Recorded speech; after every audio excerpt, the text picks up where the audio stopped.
I'm Coffee Kevin, and I'm about to go on vacation. And in fact, I had my suitcase down here, and then I took it back up. There was just no room here for it. I was going to start packing, but there's no reason to try to be that efficient. We're not that efficient by nature, although I'm trying to avoid the packing that morning ritual, time-honored tradition in the Senate household. So I'm not going to take the Chemex with me. I'm actually going to take the coffee maker that I had the other day, the Caflano Classic. But I'm going to brew with a coffee that I got just for the trip, and this is Guatemala, and it will be my go-to. I always like to have a coffee with me that's fresh, that's just, and I'm excited about this coffee. It's from the San Marcos region. It's not so often, Guatemala coffees, this is another example in the coffee world where just a few years ago, frankly, when you got a Guatemala coffee, you just got a Guatemala coffee, and people are like, oh, that's the taste of Guatemala. Well, there are a lot of tastes in Guatemala. There are a lot of regions, and it's not just one region. So this is in the south part of Guatemala. It's kind of, it's about, I think, 140 kilometers from Atitlan, and I actually have some experience being in Atitlan and seeing coffee growing and processed and etc. And it's a really, at least one of the most beautiful spots in the world that I've ever been to. San Marcos is quite beautiful as well, and it's got its own distinct flavor. And they're claiming from this farm sweet tropical citrus and milk chocolate. I believe those things about it. Probably lacking the. Used to be years ago, Guatemalas were known for a smokiness. And if I'm not mistaken, that had something to do with the way the coffees were processed at the time. I don't know if that type of processing is still in vogue there, but I've noticed none of that in this coffee. So let's get ready. We're going to use 30 grams in my pint Chemex, and I'm going to use 198 as my brewing temperature, or I'll just call it my pour temperature. In fact, let me make sure I have that right. There we go. And anyway, the water will be ready in just a moment. First, let's take a look at the clip, and I'll give you an update on Coffee Cup.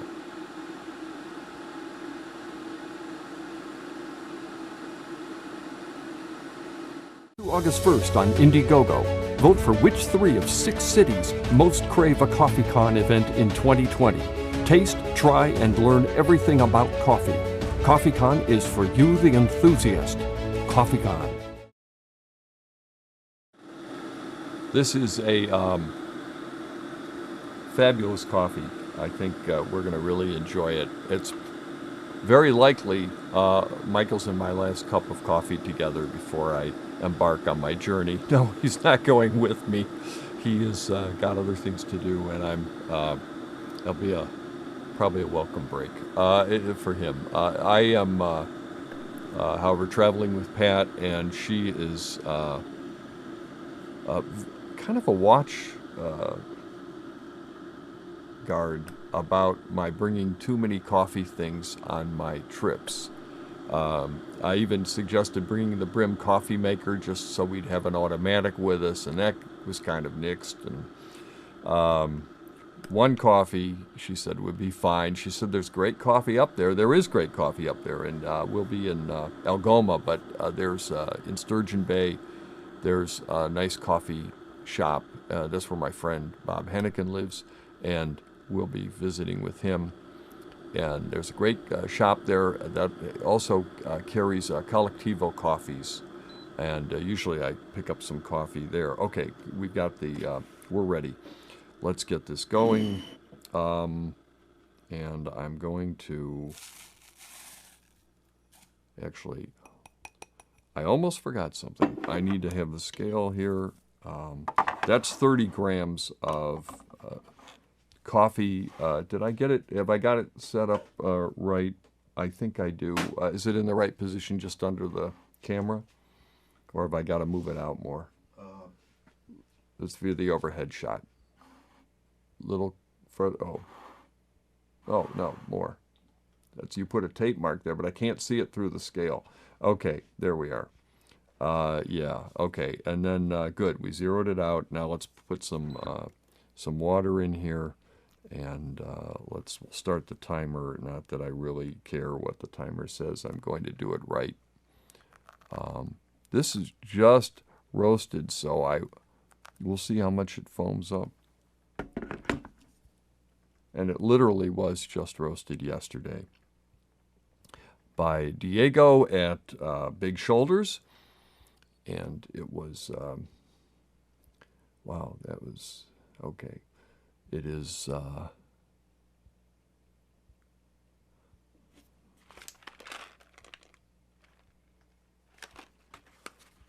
right, and then we're going to give this about a minute.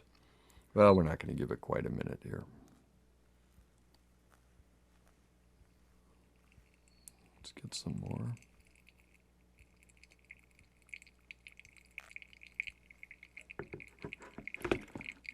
Didn't foam up as much as I thought it would, so I wonder if it was roasted yesterday. I know I picked it up yesterday.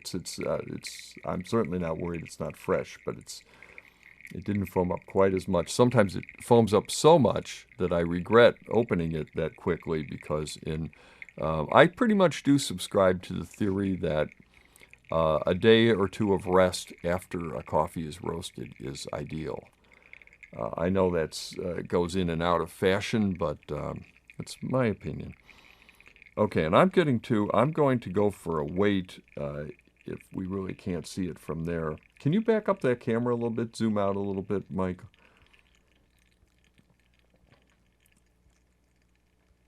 There we go. Yeah, a little more so I can read this, so they can read the, there.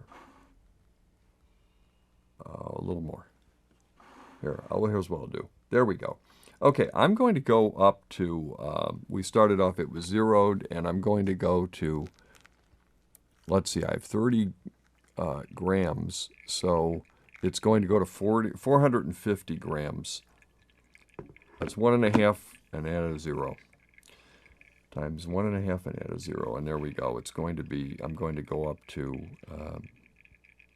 450 grams. So you can see we've got a ways to go, but it's a nice coffee. Now, while I'm doing this, I'm going to try to multitask a little bit and tell you what I do bring with me. I don't bring cups, but I pack very simply. I bring great coffee, and we can go back to the head-on shot. All right. Sack of great coffee. I don't usually bring a scale with me. I just don't. I may in this case if I can sneak it in, but life's pretty flat, but I don't. I usually bring to measure coffee. I just bring this. It's approximately 10 grams per cup, and I'm not that exact. I do bring a thermometer just because. Why? I just want to see. I don't know. In this case, I don't know if there's anything worth seeing. What are we getting here? Yeah, we're getting around 180, aren't we? Yeah, okay. Well, I think it's a little hotter than that, actually. And so I'm going to do my pours a little longer. With this method, I do adjust my pours. There we go. Yeah.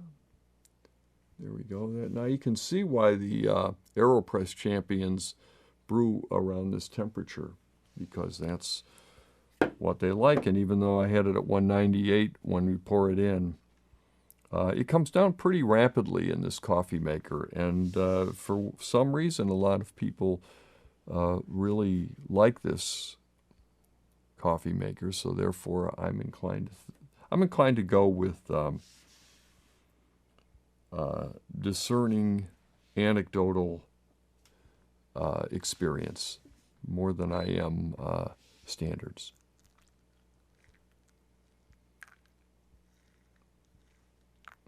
Doesn't mean I don't respect those standards. I do. I respect them. I know they put some work into it, and observational work. There we go. We're at 440. Actually, I want 450, so I've got 10 more grams to go. And this is going to be, I aim for between 5 and 6 minutes on a pour over on this. I think that matters more. I know some people get very fastidious. I'm not dissing them about, 3 pours or something like that. I don't. I think as long as you're above the line, yes, it will make a difference. Yes, it will. Because you will, if you pour these long pours that are very high up, you get, there we go. We are done now at 5 minutes and 40 seconds. But I think that the downside of it is, well, I actually think you keep the heat up a little more by putting more pours in there. And I think that you could see it's already, I think that this will give a better tasting cup of coffee that I want. Now I've actually enjoyed this coffee before, so I have some idea what my temperature is, my ideal brewing temperature for it. So I wanted it not to be too cool. It is a very relatively light roast. Tim has a Loring roaster, and Tim Coonan at Big Shoulders, and he typically roasts fully developed, but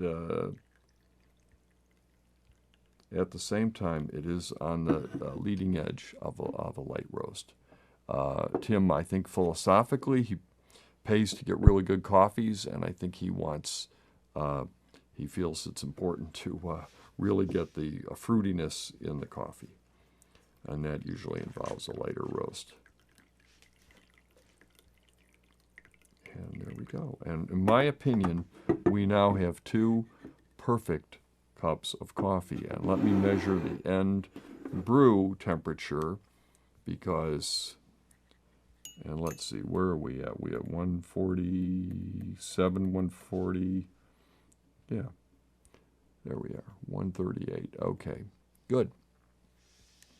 That's good. It's safe to drink, and it's one reason I like it this way.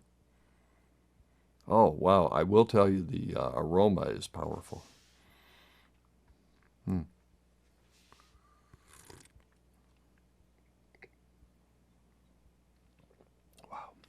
Beautiful. And even though this is filtered with paper, it's the Chemex paper, rather thick paper, as a matter of fact. I'm definitely getting the citrus, I guess you'd call it the tropical.